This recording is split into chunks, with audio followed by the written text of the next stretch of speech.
بسم اللہ الرحمن الرحیم اللہم افتح علینا حکمتک وانشر علینا رحمتک یا ذا الجلال والاکرام۔ تو جی ناظرین، آج ہم ریاض الصالحین کا سبق نمبر 17 پڑھیں گے۔ باب استحباب ترک ترفعی، ترفع کہتے ہیں عمدگی کو، شاندار اعلیٰ کوالٹی ہونا۔ تو کہتے ہیں فی اللباس، لباس کے اندر جو عمدگی ہے اس کو چھوڑ دینا، اس کا جو مستحب ہونا ہے اس کے متعلق بات ہوگی۔ اور دیگر فرمایا کہ یہ جو چھوڑنا ہے تو یہ کس وجہ سے ہو، مجبوری کی وجہ سے ہے یا کس وجہ سے ہے؟ فرمایا تواضعاً، بطور عاجزی، بطور تواضع، یعنی یہ جو چھوڑنا ہے تو پھر یہ تواضع کے طور پر ہو تو پھر یہ مستحب ہوگا۔ قد سبق فی باب فضل الجوع وخشونتی، تو کہتے ہیں کہ باب جو کہتے ہیں بھوک کو، تو بھوک کی جو فضیلت تھی، اسی طرح خشونہ کہتے ہیں سادگی کو، سادہ، تو خشونت العیشی یعنی زندگی سادہ ہو تو اس کی جو فضیلت تھی، اسی طرح بھوک کی جو فضیلت تھی، تو اس حوالے سے جو کہتے ہیں جمالن، سابا کا فعل کا یہاں پر فاعل ہے جمالن، یعنی یہ جو دو باب ہیں ان کی فضیلت کے بارے میں جو جملے تھے کہتے ہیں یہ سابقہ یعنی گزر چکے ہیں پہلے۔ کہاں پر کہتے ہیں تتعلق بہذا الباب، جو اس مطلب موقع کی مناسبت سے احادیث وغیرہ تھی کہتے ہیں وہ ڈیٹیل کے ساتھ پیچھے گزر چکی ہیں اپنے محل پر، ٹھیک ہے۔ تو یہاں پر پھر آگے ایک روایت مزید بیان کر رہے ہیں کہ ان معاذ بن انس رضی اللہ تعالی عنہ ان رسول اللہ صلی اللہ علیہ وآلہ وسلم قال من ترک اللباس تواضعا، جس نے حضرت سیدنا معاذ بن انس رضی اللہ عنہ سے روایت سرکار نے فرمایا جس نے لباس کو ترک کیا، چھوڑا، یعنی عمدہ لباس کو، تواضعاً، تواضع کے طور پر، عاجزی کے طور پر، للہ یعنی اللہ تعالیٰ کی رضا کے لیے، اللہ تعالیٰ کے لیے اس نے عاجزی کی، حالانکہ کہتے ہیں وَهُوَ يَقْدِرُ عَلَيْهِ، حالانکہ وہ اس بات پر قادر تھا کہ وہ اچھے کپڑے پہن سکتا تھا، اس کو اللہ تعالیٰ نے مال و دولت سے نوازا ہے اور وہ اچھا لباس پہن سکتا ہے، لیکن وہ کیا کرتا ہے؟ عاجزی کرتے ہوئے چھوڑ دیتا ہے۔ تو کیا ہوا؟ دعاہ اللہ یوم القیامت علی رؤوس الخلائق حتی یخیرہ من ای حلل الایمان شاء یلبسها، تو اللہ تعالیٰ روز قیامت اس کو پکارے گا، ٹھیک ہے، دعا پکارے گا یا بلائے گا لوگوں کے سامنے، مخلوق خلائق کے سامنے، رؤوس رأسن کہتے ہیں سر کو، ٹھیک ہے، تو اسی سے یعنی سامنے کے معنی میں ہوگا یہاں پر، یہ مخلوق کے سامنے اللہ تعالیٰ اس کو بلائے گا یہاں تک کہ اللہ تعالیٰ اس کو اختیار دے گا، حتیٰ کہ بعد آن مقدر ہے جس کی وجہ سے یہ یخیرو، یصرفو تھا نا، یخیرو، تو پھر اس کو نصب دے دیا یخیرہ، حتیٰ کہ وہ اللہ تعالیٰ اس کو اختیار دے گا، ضمیر اس مطلب جس نے عاجزی کی ہوگی، کہ ایمان کے جو جوڑے ہیں، حلے ہیں، ان میں سے جس کو چاہے وہ پہن لے، ٹھیک ہے۔ اس کو امام ترمذی نے روایت کیا ہے اور حکم کیا لگایا ہے کہ یہ حدیث حسن ہے۔ آگے ہے باب استحباب توسطی، توسط جس طرح نا درمیان، ایک ہوتا ہے وسط، تو یہ اسی سے توسط، درمیانہ، میانہ روی جس کو کہتے ہیں، لباس کے اندر میانہ روی کا ہونا اس کا مستحب ہونے کے متعلق باب ہے۔ ولا یقتصر علی ما یزری بہ لغیر حاجت ولا مقصود شرعی، اور کہتے ہیں بغیر کسی حاجت اور بغیر کسی مطلب مقصود شرعی کے عیب دار، یعنی عیب ناک جو لباس ہوتا ہے جس پر انگلی اٹھائے لوگ یا عیب دار ہو، تو اس حوالے سے مطلب وہ نہ پہننے، تو اس طرح کی یہ باب ہے۔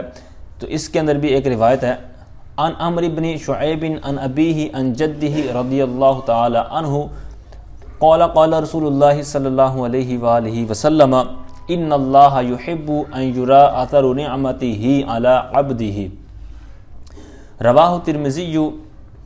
وقال حدیث حسن۔ حضرت سیدنا عمر بن شعیب اپنے والد گرامی سے اور وہ ان کے دادا سے روایت کرتے ہیں کہ رسول پاک صلی اللہ علیہ وآلہ وسلم نے ارشاد فرمایا بے شک اللہ تعالیٰ اس بات کو پسند کرتا ہے کہ وہ اپنی نعمت کو اپنے بندے پر دیکھے۔ اب دونوں طرح کی روایتیں آ گئی ہیں، عاجزی کرے گا تو اوپر والی فضیلت، اور اگر پہنے گا اور اچھی اچھی نیتوں کے ساتھ پہنے گا، مطلب اللہ تعالیٰ نے مال و دولت عطا کی ہے تو اس طرح اگر کرتا ہے تو اس پر عمل کرتا ہے تو یہ بھی اللہ تعالیٰ کو پسند ہے، ٹھیک ہے۔ یعنی اسلام نے ہر چیز کی فضیلت تو بیان کی ہے، لیکن اس پر عمل کرتے وقت نیتیں بھی اچھی اچھی ہونی چاہیے، کیونکہ یہی اچھا اگر وہ پہنے گا، مطلب اللہ تعالیٰ نے مال و دولت تو دیا ہے لیکن اس کی نیت اگر تکبر، دکھلاوا اور مطلب واہ واہ کروانی ہو تو پھر وہی چیز مذموم ہو جائے، حالانکہ اللہ تعالیٰ کی نعمت کو اظہار کر رہا ہے لیکن اس کی نیت میں فساد آ گیا جس کی وجہ سے وہ سارا اس کا جو عمل ہے وہ ضائع گویا کہ ہو جائے گا۔ تو یہ نیت کا بہت عمل دخل ہے اس کے اندر۔ آگے ہے بابو تحریم لباس الحریر علی الرجال، مردوں پر ریشم کا جو لباس ہے اس کا حرام ہونا، اس کی حرمت کا باب، اور اس پر بیٹھنا، و تحریم جلوسہم علیہ، پہننا بھی اور اس کے اوپر بیٹھنا بھی حرام، اور ساتھ میں کیا فرمایا و استنادہم، اور اس پر تکیہ لگانا، ٹیک لگانا، و جواز لبسہ للنساء،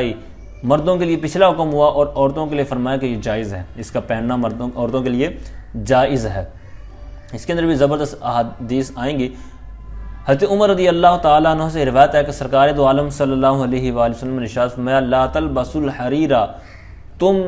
ریشم نہ پہنا کرو یا نہ پہنو، کیونکہ من لبسہ فی الدنیا، کہ جس نے اس کو دنیا میں پہن لیا، لم یلبسہ فی الآخرہ، وہ آخرت میں اس کو نہیں پہنے گا، یعنی جنت میں جو نعمتیں ملنی ہیں تو وہ اس سے محروم ہو جائے گا گویا کہ، یعنی اس کی نعمتیں کم ہو جائیں گی۔ آگے فرمایا کہ سرکار نے انہی سے روایت ہے، یعنی وعنہ سے مراد حضرت عمر بن خطاب، انہی سے روایت ہے، فرماتے ہیں کہ میں نے رسول پاک صلی اللہ علیہ وسلم کو یہ فرماتے ہوئے سنا کہ انما یلبس الحریر من لا خلاق لہ، فرمایا کہ ریشم بلا شبہ وہی پہنتا ہے مطلب دنیا کے اندر جس کا کوئی حصہ نہیں ہے آخرت میں، من لا خلاق لہ، جس کا آخرت میں کوئی حصہ نہیں ہے۔ یہ متفق علیہ ہے، اور بعض روایتوں کے اندر یوں الفاظ ہیں، اس میں تو یہ تھا نا من لا خلاق لہ، تو آگے والی میں ہے کہ من لا خلاق لہ فی الآخرہ، مطلب وضاحت انہوں نے کر دی کہ آخرت مراد ہے، ٹھیک ہے۔ خلاق کا کیا معنی ہے آگے انہوں نے ان سے بیان کر دیا کہ لا نصیب لہ، اس کا کوئی حصہ نہیں ہے۔ حضرت انس رضی اللہ تعالیٰ عنہ سے روایت ہے کہ سرکار دو عالم صلی اللہ علیہ وآلہ وسلم نے ارشاد فرمایا من لبس الحریر فی الدنیا لم یلبسہ فی الآخرہ، جس نے ریشم پہنا دنیا میں آخرت میں وہ نہیں پہنے گا، ہو ضمیر جائے گی ریشم کی طرف۔ آگے حضرت علی رضی اللہ تعالیٰ عنہ سے روایت ہے، فرماتے ہیں کہ میں نے رسول پاک صلی اللہ علیہ وسلم کو دیکھا، کیسے دیکھا؟ کہتے ہیں اخذ حریرا، کہ سرکار دو عالم صلی اللہ علیہ وسلم نے اپنے دائیں ہاتھ میں فجعلہ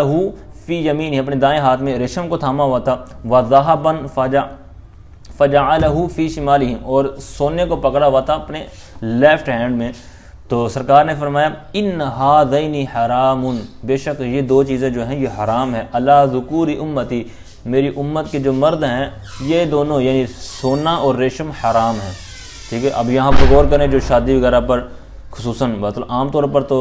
اس طرح نہیں دیکھنے کو ملتا، لیکن شادی وغیرہ پر جو چین یا گھڑی وغیرہ اس طرح پہنا دی جاتی ہے سونے کی، تو اس سے بچنا چاہیے۔ حضرت ابو موسیٰ اشعری رضی اللہ تعالیٰ عنہ سے روایت ہے کہ سرکار دو عالم صلی اللہ علیہ وآلہ وسلم نے ارشاد فرمایا حرم لباس الحریر والذهب علی ذکور امتی، وہی دو چیزیں کہ سرکار نے فرمایا کہ میری امت کے جو مرد حضرات ہیں ان پر سونا اور ریشم حرام کر دیا گیا ہے، ٹھیک ہے۔ حرم مجہول کا صیغہ، وأحل لإناثهم، اور یہ جو مؤنث ہیں، اناث یعنی مؤنث یعنی عورتیں، ان پر یہ حلال کر دیا گیا ہے دونوں چیزیں، ٹھیک ہے۔ اس کو امام ترمذی نے روایت کیا اور حکم کیا لگایا کہ یہ حدیث کیسی ہے؟ فرمایا یہ حسن بھی ہے اور صحیح بھی ہے۔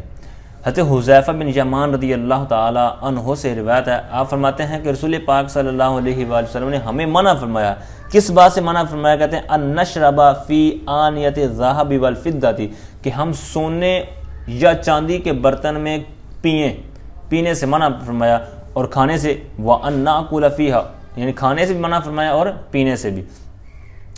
تو آگے فرمایا وَأَن لُبْسِ الْحَرِيرِ وَالدِّيبَاجِ، اور حریر یعنی ریشم اور دیباج سے منع فرمایا، ان کو پہننے سے منع فرمایا۔ ریشم یہ جو حریر ہے یہ باریک ریشم کو عموماً بولا جاتا ہے، اور دیباج جو ہے یہ اس کا موٹا ریشم جو ہوتا ہے نا، یہ اس کے لیے لفظ گویا کہ استعمال کیا جاتا ہے۔ تو وَأَن نَجْلِسَ عَلَيْهِ، پہننے سے بھی منع فرمایا، اور یہ کہ ہم اس پر بیٹھیں، ٹھیک ہے۔ اس روایت کو امام بخاری نے روایت کیا ہے۔ آگے ہے باب جوازی لبس الحریر لمن بہ حکۃ، یعنی ابھی پیچھے جو باتیں ہوئی تھیں مطلب حرام وغیرہ، لیکن اسلام آسانیاں بھی پیدا کرتا ہے، جہاں مطلب حکمت ہوتی ہے، جہاں ضرورت ہوتی ہے، تو یہاں سے وہ ایک حکمت اور ایک ضرورت بیان کی جا رہی ہے کہ جو ریشم ہے اس کو پہننا جائز ہے، کب اور کس کے لیے؟ فرمایا لمن بہ حکۃ، جس کو خارش ہو، یعنی خارش زدہ کوئی آدمی ہے تو اس کے لیے اجازت مل جاتی ہے۔ حضرت انس رضی اللہ تعالی عنہ سے روایت ہے کہ رسول پاک صلی اللہ علیہ وسلم نے رخصت دی، رخصت دی لزبیری و عبد الرحمن، حضرت زبیر اور حضرت عبد الرحمن بن عوف رضی اللہ تعالی عنہما کو،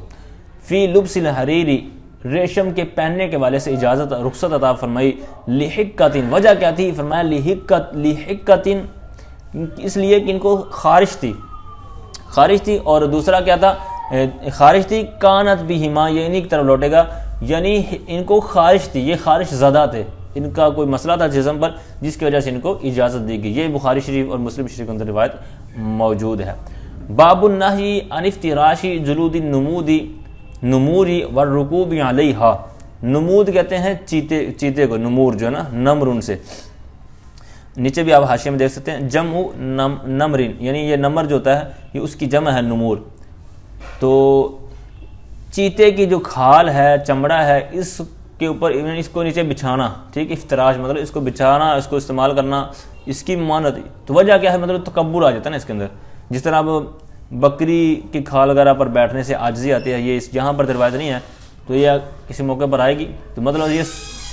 بزرگ ابھی بھی استعمال کرتے ہیں، جیسا کہ میرے سنت ہے، تو یہ چمڑا یہ استعمال کرتے ہیں نا جانور کا، کہ اس سے عاجزی پیدا ہوتی ہے۔ ان معاویہ رضی اللہ تعالی عنہ قال قال رسول اللہ صلی اللہ علیہ وآلہ وسلم لا ترکبوا الخز ولا النمار، حضرت معاویہ رضی اللہ تعالی عنہ سے روایت ہے، فرماتے ہیں کہ رسول پاک صلی اللہ علیہ وآلہ وسلم نے ارشاد فرمایا کہ تم ریشم اور چیتے کے چمڑے پر سوار نہ ہوا کرو، ٹھیک ہے۔ یہ حدیث حسن ہے، اس کو امام ابو داود اور ان کے علاوہ نے صحیح حسن اسناد کے ساتھ اس کو روایت کیا۔ وعن ابی الملیح عن ابیہ رضی اللہ تعالی عنہ ان رسول اللہ صلی اللہ علیہ وآلہ وسلم نہا عن جلود السباع، حضرت ابو ملیح اپنے باپ سے روایت کرتے ہیں کہ حضور علیہ السلام نے منع فرمایا، کس سے؟ سبا کہتے ہیں درندوں کو، ٹھیک ہے۔ یہ نور الزا میں آپ نے لفظ بارہا سنا ہوگا، سبا، ٹھیک ہے۔ تو جلود جلد کی جمع ہے چمڑے، ٹھیک ہے، کھال، تو درندوں کی کھال سے بھی منع فرمایا، کیونکہ اس سے بھی تکبر اور سختی، دل سخت ہو جاتا ہے، اس طرح کی مطلب اس کی علتیں ہیں۔ اچھا آگے نیچے کہتے ہیں وفی روایت ترمذی، اور امام ترمذی کی جو روایت ہے اس میں یہ بھی اضافہ ہے کہ ان سے منع جو فرمایا کہ ان تفترش، ان کو بچھایا جائے، یعنی بچھا کر ان کو استعمال کیا جائے، تو اس سے ان کو منع فرمایا گیا ہے۔ باب ما یقول اذا لبس ثوبا جدیدا، جدید یعنی نیا، تو نیا کپڑا پہنتے وقت کیا کہا جائے،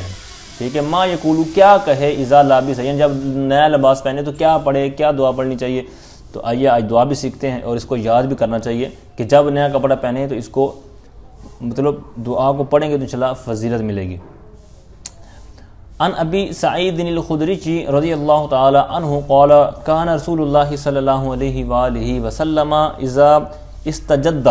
ٹھیک ہے، وہی لفظ جدید سے نا، جدید سے یہ باب استفعال پہ جب چلا گیا تو اس کے اندر چاہنے کا معنی پیدا ہو جائے گا، جس طرح نا استخارہ خیر چاہنا، ٹھیک ہے، استنصار استنصرہ مدد چاہنا، تو اسی طرح یہاں ہوگا نیا کپڑا پہننا چاہتے، ٹھیک ہے، تو کیا کرتے؟ سماہ باسمہ امامتن او قمیصن او ردان، اس کا نام رکھتے، یعنی امامہ، قمیص اور ردا وغیرہ، چادر وغیرہ، اور یوں عرض کرتے اللہ تعالیٰ کی بارگاہ میں کہ اے اللہ، اللہم لک الحمد، اے اللہ ساری تعریفیں تیرے ہی لیے ہیں، ٹھیک ہے، لکا یہ مقدم کیا تو اس وجہ سے حسر پیدا ہوگی، انت کسوتنی ہی، تو نے ہی یہ مجھے پہنایا ہے یہ کپڑا، اسألک خیرہ وخیر ما صنع لہ، میں اس کپڑے کی بھلائی چاہتا ہوں اور جس کے لیے بنایا گیا ہے اس کی بھلائی چاہتا ہوں، اور واعوذ بک من شرہ، اس کے جو شر ہے اس سے میں پناہ چاہتا ہوں، وشر ما صنع لہ، اور اس شر سے جس کے لیے اس کو بنایا گیا ہے، ٹھیک ہے۔ یہ روایت امام ابو داود اور امام ترمذی نے اس کو روایت کیا ہے، نقل کیا ہے، اور حکم کیا لگایا ہے کہ یہ حدیث کیسی ہے، فرمایا حسن، یہ حدیث حسن ہے۔ آگے ہے باب استحباب الابتداء بالیمین فی اللباس، لباس میں دائیں طرف سے ابتداء کرنے کا مستحب ہونا، تو اس حوالے سے باب، تو یہ کوئی باب آگے مطلب باقاعدہ تو نہیں ہے، کہتے ہیں اس کا اشارہ کر دیا کہ حاضل باب، یہ جو باب ہے کہتے ہیں کا تقدم مقصود ہو، اس کا جو مقصود ہے وہ گزر چکا ہے، وذکرنا الاحادیث الصحیحۃ فیہ، اس حوالے سے کہتے ہیں ہم نے جہاں پر یہ گزرا ہے نا مقدم، تو وہاں پر اس کی احادیث وغیرہ ذکر کر دی ہیں، ٹھیک ہے. تو جی ناظرین یہ تھا آج کا ہمارا سبق. اللہ تعالیٰ سے دعا ہے یہ جو باتیں سنی ہیں ان کو صحیح طور پر سمجھ کر عمل کر کے دوسروں کو پہنچانے کی توفیق عنایت فرمائے. آمین بجاہ نبی امین صلی اللہ تعالیٰ علیہ وآلہ وسلم.